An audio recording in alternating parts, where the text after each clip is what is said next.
নমস্কাৰ বন্ধুসকল, আপোনালোকে দেখা পাইছে ইউটিউব চেনেল বেংচাতি। মই আপোনাৰ বন্ধু সুবল বিশ্বাস।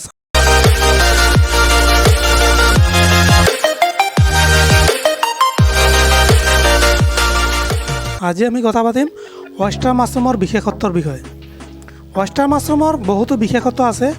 বাটন মাছৰুম, মিল্কি মাছৰুম আৰু পেডিষ্টৰ মাছৰুমতকৈ oyster মাছৰুমৰ বিশেষত্ব বেছি। oyster মাছৰুমৰ অনুকূলনশীলতাৰ বাবে বিভিন্ন ধৰণৰ পদাৰ্থত বিভিন্ন বায়ুমণ্ডলত ইয়াৰ খেতি কৰিব পাৰি। ইয়াৰ খেতি বৰ সৰল, অতি শীঘ্ৰে উৎপাদন হয় আৰু কম খৰচত হোৱা খেতি, য'ত কেঁচা সামগ্ৰীবোৰক কম্পোষ্ট বা সাৰলৈ ৰূপান্তৰিত কৰিব নালাগে। ২ নম্বৰ বিশেষত্ব হ'ল oyster মাছৰুমৰ কিছুমান জাতি বহু কম সময়তে ফলন দিয়ে, য'ত কম্পোষ্ট বনোৱাৰ খৰচ আৰু সময়ো বাচি যায়। ৩ নম্বৰ, oyster মাছৰুমৰ অনেক তাপ সহিষ্ণু প্ৰজাতি আছে, যিবোৰ বিভিন্ন জলবায়ুত বিভিন্ন ঋতুত ইয়াৰ খেতি কৰিব পাৰি, যাক বিভিন্ন বায়ুমণ্ডলত তাপ সহিষ্ণু কোঠাৰ প্ৰয়োজন নাই, যিটো বটন মাছৰুমৰ ক্ষেত্ৰত দেখা পোৱা যায়। oyster মাছৰুমৰ বিভিন্ন প্ৰজাতি আৰু ৰং ৰূপ আৰু সোৱাদ আৰু গোন্ধ বিভিন্ন পোৱা যায়, যি কাষ্টমাৰক আকৰ্ষিত কৰে।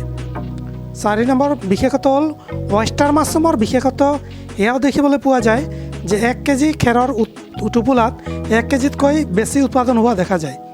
100% প্ৰডাকশ্যন। বটন মিল্কি আৰু পেডিষ্ট্ৰ মাছৰুমত ইয়া 25% পৰা 30%হে দেখা পোৱা যায়। ৫ নম্বৰ বিশেষত্ব হ'ল পৌষ্টিক মানদণ্ডৰ পৰা চালে ইয়াত প্ৰ'টিন, এমিনো অম্ল, ভিটামিন আৰু খনিজ লৱণৰ এক উত্তম স্ৰোত বুলি মনা হয়। ইয়াৰ সুন্দৰ গোন্ধ আৰু কোমল গঠনৰ বাবে মানুহে ইয়াক পচন্দ কৰে।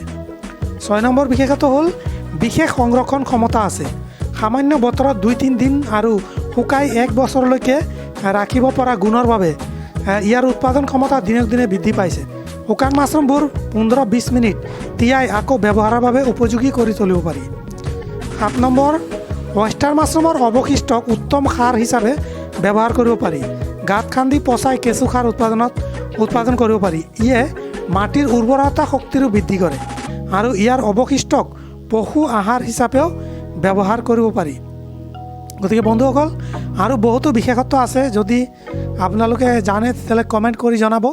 এই ভিডিঅ'টো চাই যদি ভাল লাগিছে আৰু কিবা শিকিবলৈ পাইছে তেতিয়াহ'লে ছাবস্ক্ৰাইব কৰিব আৰু বেল বটনটো দবাই দিব আৰু ইয়াক শ্বেয়াৰ কৰিবলৈ নাপাহৰিব। আকৌ এটা নতুন ভিডিঅ' লৈ আকৌ আহিম। তেতিয়ালৈকে জয় আই অসম।